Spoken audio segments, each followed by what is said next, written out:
Just kidding. Good morning, Ontario. I'm Kiro Gabriel, and this is the KBH show. In recent news, billionaire Kiefer Pinto has recently been convicted on all charges of tax fraud, which brings an interesting topic into perspective. It is important for the businesses to follow rules and regulations set forth by the government. Do you agree?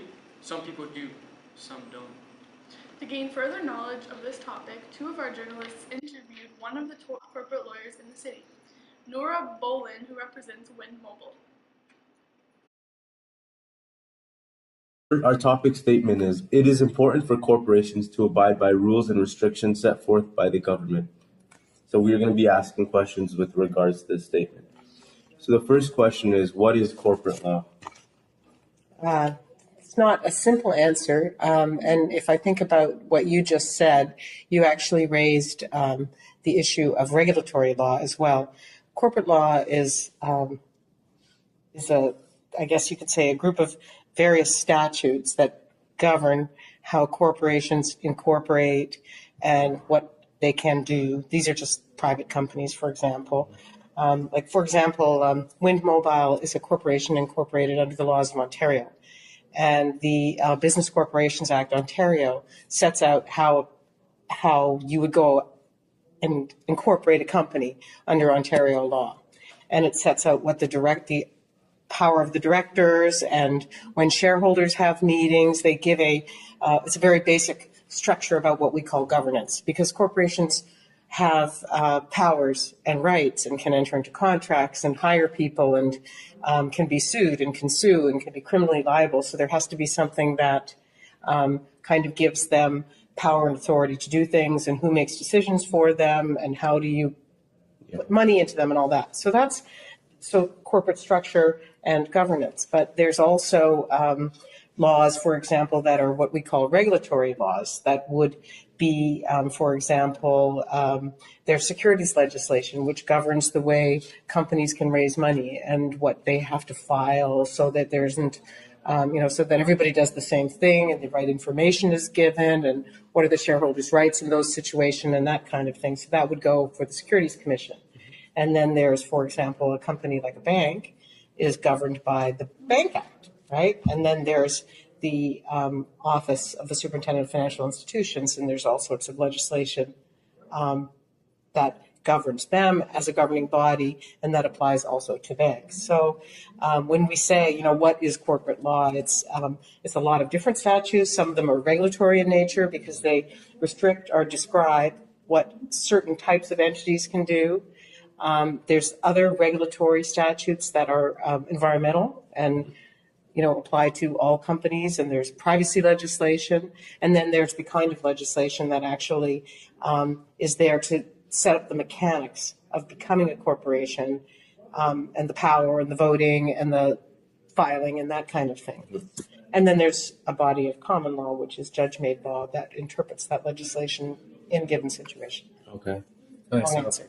Thank you. So our next question is, what are your responsibilities as a corporate lawyer?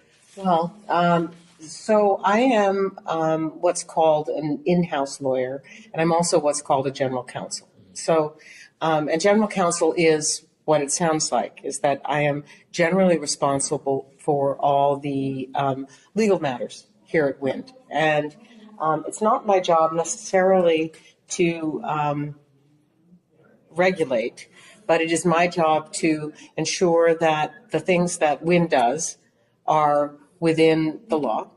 And that's very, very general when I say within the law, like, for example, misleading advertising and anti-corruption and that sort of thing, right? And within the employment law, and within that we're acting within our contractual obligations and that sort of thing. So that's at a very, very high level. But as on a day-to-day basis, as the general counsel, I have oversight of all legal matters, and I review contracts, and I help people answer questions about what they should do when they're trying to, say, negotiate a contract, or we're trying to get a deal with a landlord or something like that.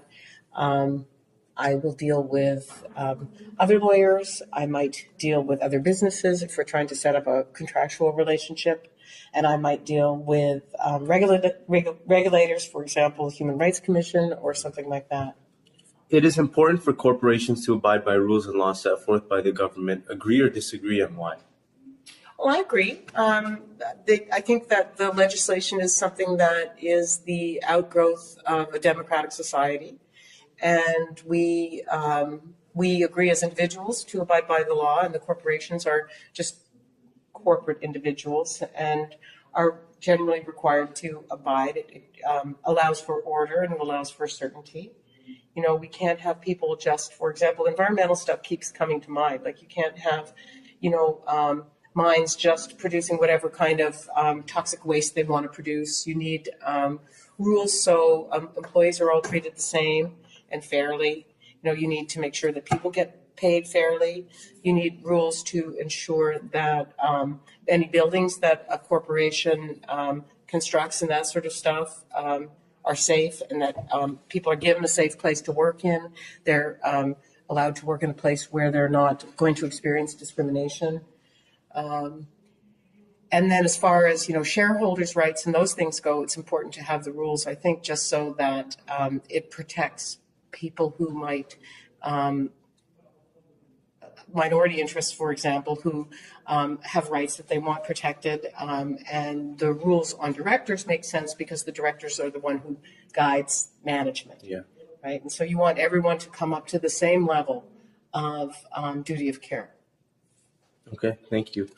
And what happens if businesses don't follow these rules? Like, what are some examples of when? It really depends. Like there's some misleading advertising rules, for example, and Bell got hit with a $10 million fine.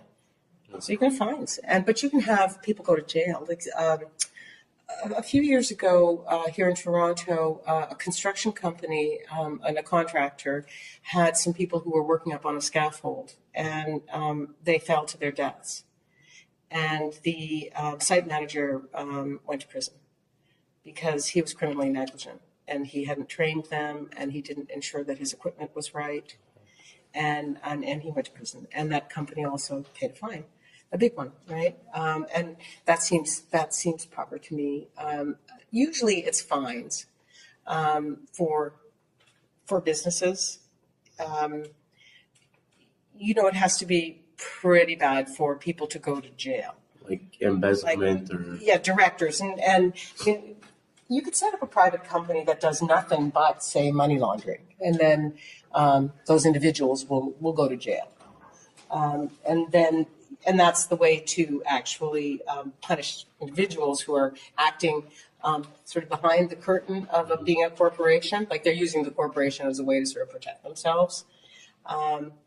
But companies themselves, they get fines under the environmental protection legislation. You get fines if you fail to, follow your documentation with the government on time.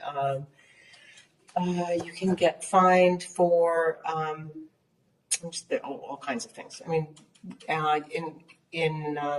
just trying to think, in tax, you have to pay back taxes and you pay a penalty and stuff like that.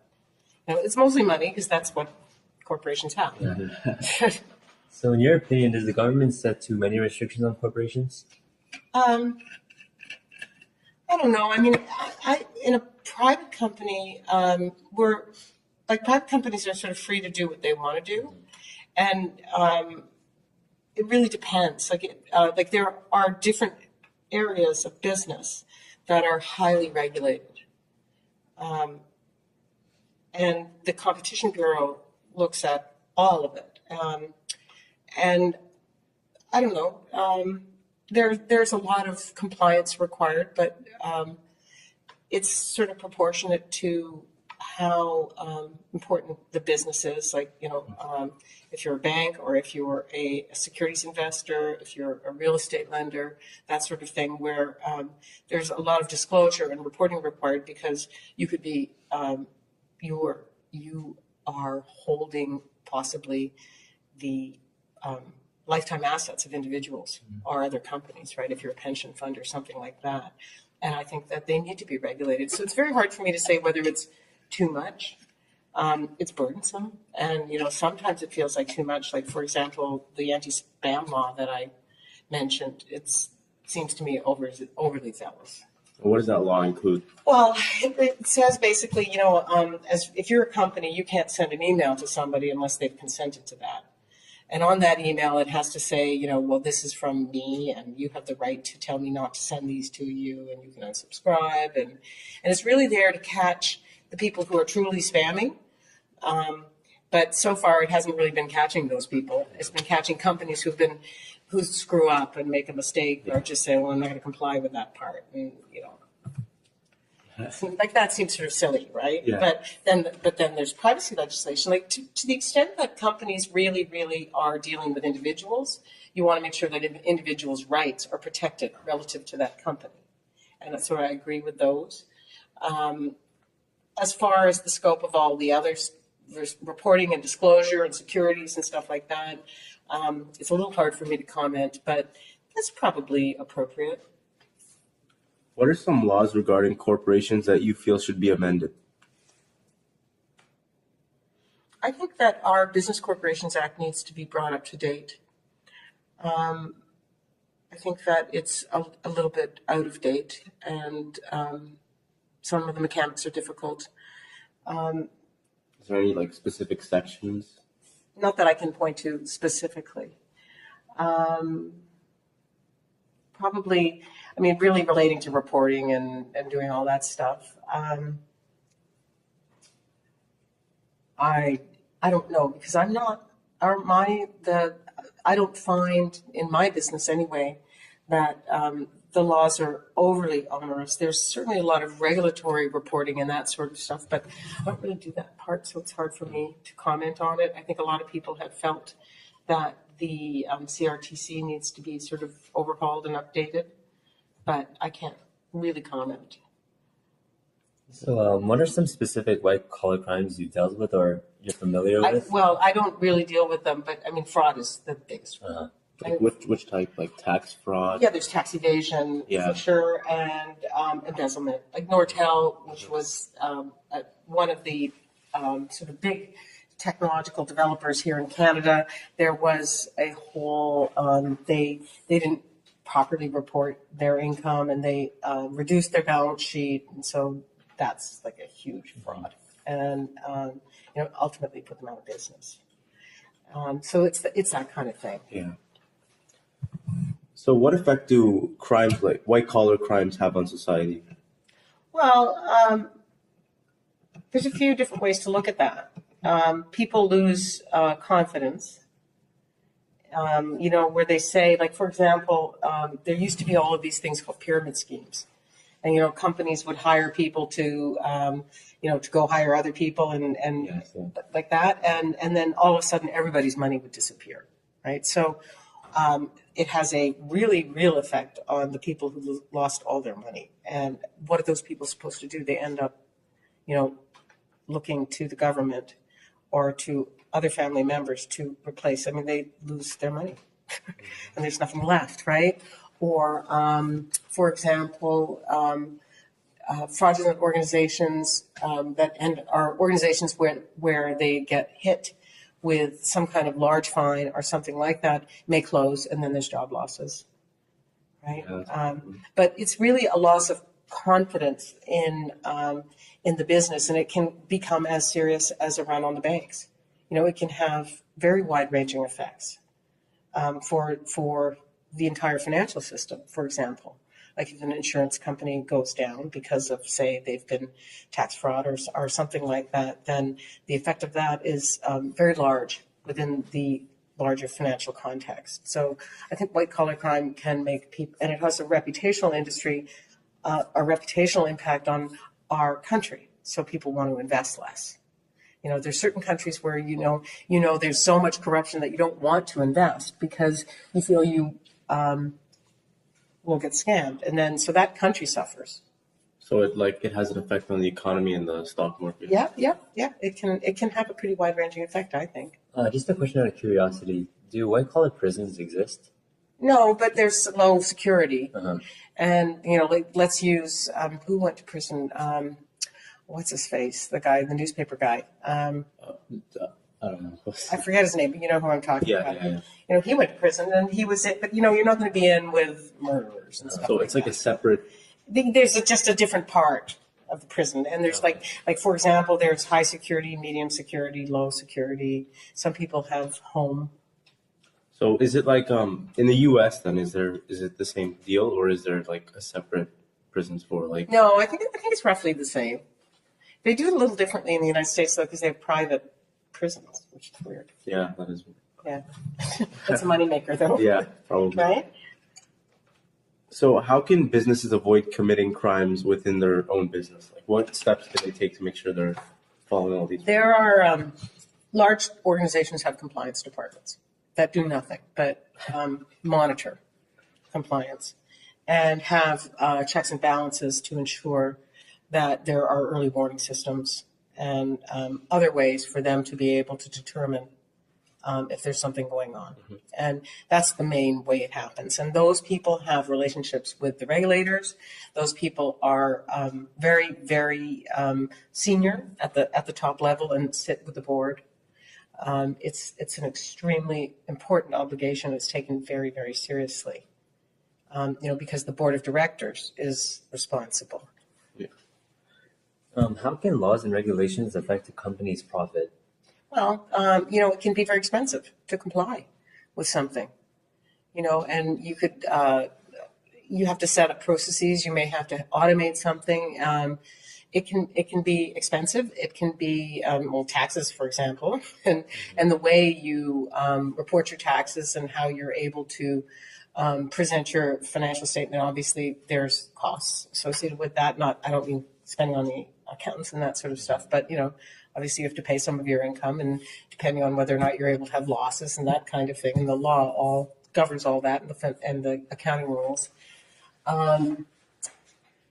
There's bankruptcy rules. So if you're not able to, say, pay your debts as they come due, somebody else can petition you into bankruptcy.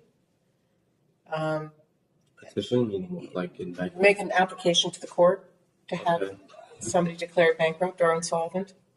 And then that basically puts a stay on the assets, and a secured creditor who's lent money and has taken collateral back for that gets their money out first. Oh, So somebody might do that, yeah. for example, and you have a right to do that under the legislation. Another question out of curiosity. Is it illegal for businesses to move money from their OPEX budget to their CapEx budget? Is that illegal? Or? I don't know. It would depend. It would depend on what kind of company they were. Like if Wind Mobile started. I don't know the answer to that. That's more of an accounting question. After the fact, to cover something up, probably, because it probably relates to some sort of fraudulent tax. But I don't know if it's illegal per se. Yeah. Right? So is there any additional information you can give us with regards to our topic, which is it is important for corporations to abide by rules and restrictions set forth by the government? Not really. Other than I would say is that corporations are citizens, like every other citizen. And we pay taxes, and corporations pay taxes. Corporations have rights and responsibilities. It's harder to be a corporation just in the sense that you need people to do it. And so there is necessarily more legislation because you have to have something that kind of governs all the different little bits, but it's not, it's lots of different little pieces of legislation. So, but a healthy corporate environment creates a healthy economy. It means jobs, it means savings, it means spending, it means investment. It's a nice yeah. Right? Yeah, it is. All right. I guess that's all the questions we have for you today. Okay. So, yes. Thank you for taking the time out of your day to do this. I appreciate it.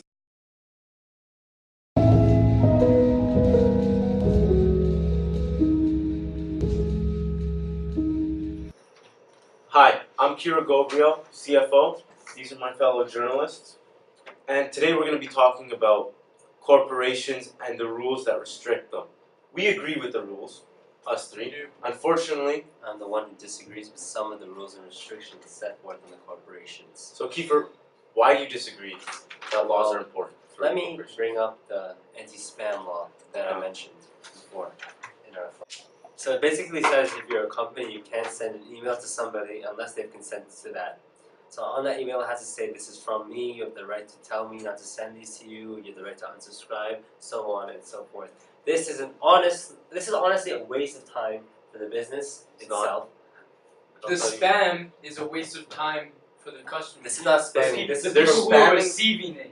Yes, they're spamming. Some customers don't want that, so it's good they do this. I think you're not understanding that. I This actually is understand This it is fully. to prevent spam.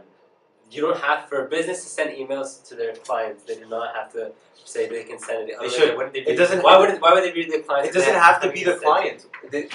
They're talking about promoting it to other people. Some people don't want that. So I think this law is there for a reason.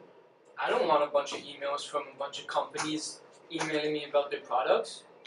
Holly, would you? Do you like when you get messages from Bath and Body Works asking if you want 20% off on You don't- women's hand lotion? If I'm being honest with you, actually, I like being notified of promotions going on in the business world, and maybe I can get a. Go on the website. Well, unlike you, So much some work. people don't. Well, unlike me, some people. Well, just like me, some people do. Well, I disagree with you on that Well, point. it's okay. We all have. So let me ask you something. Go ahead. Let's say Brandon owns this big mining company, Okay. and they extract minerals from the environment. What happens when they release toxic chemicals into the environment that could have a huge long-term effect, and they're not regulated? The environmental legislation is there for a reason. Which So you agree with that part then? I agree with that part, but So you think that the laws and regulations should be limited, not completely taken away? thank you. Amended. Okay. Okay. Amended. So amended why? They're there for a reason. They're good. Exactly here. That's what exactly I'm here to prove. Okay. They're proven. So the toxic waste that's being put into the environment, right? Yep. Very bad and harmful for humans. Correct. Correct. But are the people doing this mining researching for something? Are they trying to accomplish something? Yes or no? Yes. Yes. Okay. So that toxic waste is a necessity and it's inevitable. It's not inevitable. It is inevitable. It could It's be. not worth the sacrifice It's not of worth- human lives. It's not worth agreed. How is it not inevitable? We Well, can prevent they're- it. through How can you innovation, prevent toxic people waste get in more mining? efficient at doing mining, and maybe they come up with solutions to. Yeah. How That's do you what know innovation how do you know is they're not for. searching for these solutions by testing it out while mining? Well, there's laboratories and those types of things for a No, reason. but Right? real world situations are the best examples. All right. Well, again, we disagree with It that. can still be prevented. It can't. There's Not, definitely. maybe not Okay, would you completely. say that the Business Corporation Act needs to be brought up to date? Because I truly believe it's a little bit out of date and some of the mechanics are difficult to deal with. Yes, I agree with that. What about the CRTC? That as well needs to be updated, in my opinion. All right. Well, that's the one thing you have going for you. Thank Right. But you know what? Let me bring up something else. you. Go ahead. What happens when people commit fraud, stock market manipulation, embezzlement? They George should. Belford. Thank you. Perfect example. They should get off easy, in your opinion. There should be laws restricting that. What happens then? What he did was wrong, agreed. But let me ask you, do you look up to Jordan Belfort? Yes or no? That has nothing to do with this Well, situation. I asked the question and then I want a yes or no answer. I look up to him in some aspects. What aspects? Well, Obviously, he you're had not a looking. successful company He's very before successful. he He's started very doing successful. illegal Yes. things. Before he started Agreed, but breaking I don't know why laws. you would bring up Jordan Belfort if he's such a successful role model for some people. It's a very bad example, my man. It's No, the way it's not a bad it's the way example. he got to his success. And let's get off He Jordan has Belfort good, he for a has good second. ideas. I'm and sorry, good- your journalist on your side brought it up. It's fine. So it was a good You example. know what? Stock Without market these laws that manipulation, stop that's Jordan Belfort, complete lawlessness Sorry, repeat. within corporations. Without the laws that had stopped Jordan Belfort, then there would be complete lawlessness in the corporations. Okay. He What, wouldn't have been caught, and it would have continued. Exactly. Next. what about? Another point. Actually, you go. All right. Thank you. Courtesy. There. Monopolies. Companies having monopolies is unfair because they fix prices at a set rate that doesn't change. Well, it's I unfair and it's not fair to the society and I believe consumers. monopolies should be allowed to exist in specific business Like area what and areas? fields, like the technological area, for example. If we go down to products like iPhones and stuff like that, Apple, if they had a monopoly and they dominated the market, what's wrong with fixing their prices to benefit them? Well, If the consumers are willing to pay the amount, it's supply and demand. well, the problem is with if Apple controlled the whole market, which they don't right now because there's Microsoft and other companies in the technology industry that also control part of the market. If Apple controlled the entire technology market, they would price their product at ridiculous prices. Ridiculous prices, but if the consumers are willing to pay for it, there should be no But problem. what companies should compete with each other to reduce prices. Well, it's not about reducing prices. It is. That's benefiting the consumer. That's what I'm saying. This is about consumer society. Well, I'm talking about the corporation. You want to ultimately raise that net profit, do you not? As You a do, but business, you want to do it legally and ethically as well. if you have Speaking monopoly, it of should be fine. ethics, another reason why there should be laws and regulations is to protect people that work for businesses. Minorities. If there were no laws and regulations, minorities get abused. Well, let me just say I never once said I disagree with that. So So you do agree with that part. with this part, yes. What about ethics? Laws Yes, and ethics. I agree. And what about pay equity? I just said I agree. That's a different subject. Well, I agree. Okay, So so you overall you do agree with what we're saying. In this specific scenario, yes. so overall, Your whole argument is collapsing on itself. It's not collapsing on itself. We're talking is about different collapsing. topics Kiro, within. give me some of that. it is collapsing. You're done. It's not collapsing. I'm not done. So you think there should be rules and restrictions, or what do you think should happen to this statement? To the laws, I mean, the laws restrictions. Do you think They they should be a little less restrictive on corporations, a lot, giving them like what are some private. examples? Which ones should? Okay, private corporations, for example, they're given a lot of freedom. Okay, they're privately traded companies, but when it comes down to public corporations, they do not have enough freedom. Okay, they need the freedom that private corporations have. But then you're gonna ask me, well, won't that make them a private corporation? No, they stay publicly traded, but they have the same freedom that private corporations have. Okay, so which freedoms should they have? What Well, should they be free to do? yeah, Oh, exactly. serious. So you know what? I kind of see Kiefer's point of view, but in the end, I think they're there for a reason, and I think we can all come to an agreement that they are important, Important, yes. and they are there for a reason. They- Correct? Yes. They are important, but they should be amended with the society's Yeah. changing. Well, I you think know, we with that all time- statement, I think I'm gonna have to switch have- over to the side of Kiro, Holly, and There Brandon. we are. And There we are. So thank you for joining us on this week's episode of KBH Debate. thank you for joining us on the KBA show. Join us next time when we interview Jordan Belfort on his past.